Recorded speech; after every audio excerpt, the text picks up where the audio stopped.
right, now this next question I'm gonna ask you, my brother. You gotta be real careful when you're answering this question. Because this is the question. When you ask the question. This is the question that can put you on the hot seat. It determines on your answer. On the hot seat. It determines on your answer. You ready for this? Because this is a hot topic as well. Do you see the black woman as a god beside the black man as a god? Because a lot of people say the black woman can never be God. She is the earth.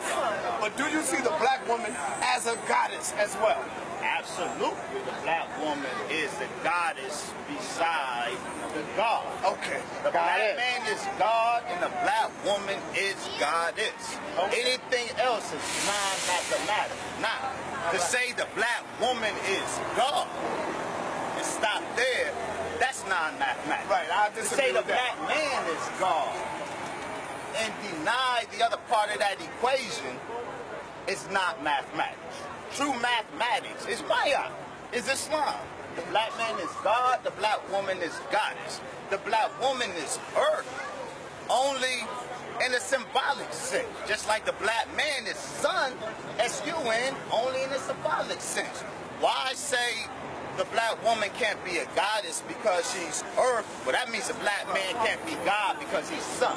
No, sun and earth are cosmological symbols for the black man and woman. What we are is God and goddess.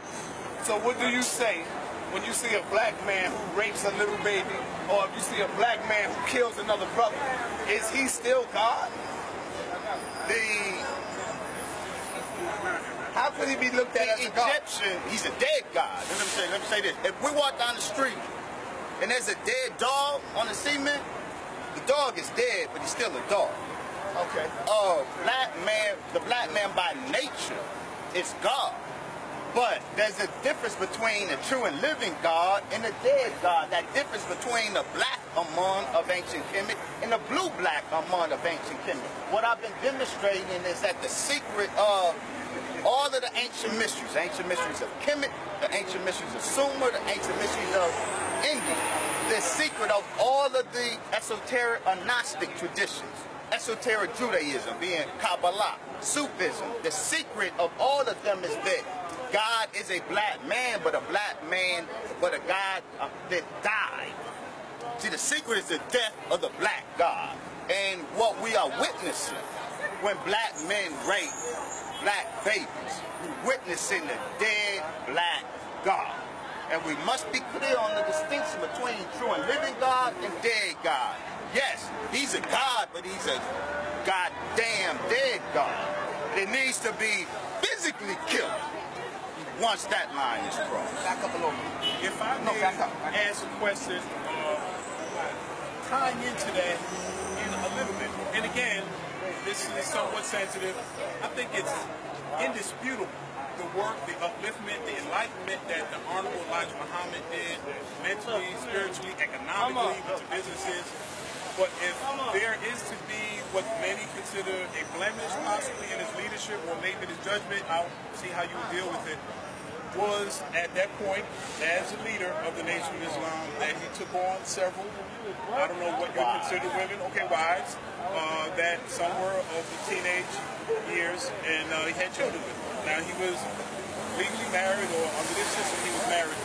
How was that looked on? Was that a choice that was in line with his leadership, or was that No, that choice was Islam, and that choice was African. Polygyny is an Islamic tradition, and it's an African tradition. And let's be real clear, those were his wives. And the children born from them were his children. The children from his wives. You know, the African, I would really implore you and us to study the African tradition of polygyny. You know, you want to trip on the age of his wives, well then raising that issue is a very non-African thing to do. Because so-called child marriages, see, child marriages is how Europeans characterize the traditional African practice. Now, child meaning including so-called teenagers.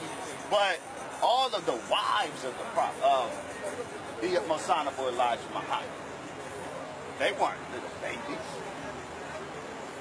They were his wives. And was that a blemish on his leadership? Absolutely not. It was a very Islamic thing to do. It was a very African thing to do. And it was a very foresighted thing to do, because the Honorable Elijah Muhammad's concern was the propagation of his spiritual legacy. And the children that were born to him previously, he understood, were not going to be the ones to propagate his spiritual legacy. And so he bore children from believing women that would and that are propagating his spiritual legacy. That was a wise move on the messenger of Allah. So in saying they were his wives, there was an actual ceremony that he took them as, or was it, because you know he's a Muslim, right?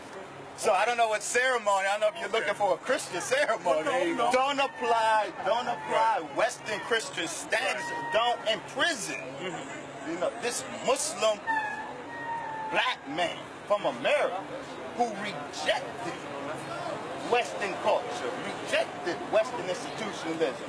Don't hold him to that standard. That's unfair and disingenuous. But even under Islam, he took them through a ceremony that had them acknowledged as his wife. He took them through the same ceremony, if you will, as Prophet Muhammad, peace be upon him, did when he took them as a wife. He did what he, as a messenger of Allah, as a Muslim man, was able to do, to have wives, to take wives. I was not aware of that. I had always thought it was never acknowledged that they were somehow pushed away from the family. Every relationship has disputes. Are you married, beloved? No. Have you been married? No. Okay. Anyone who is or has ever been married knows there will be rough times in the marriage. That's right. There will be disagreement. There will be face-to-face throwdown. I'm through with you. I hate you. All of that is part of marriage.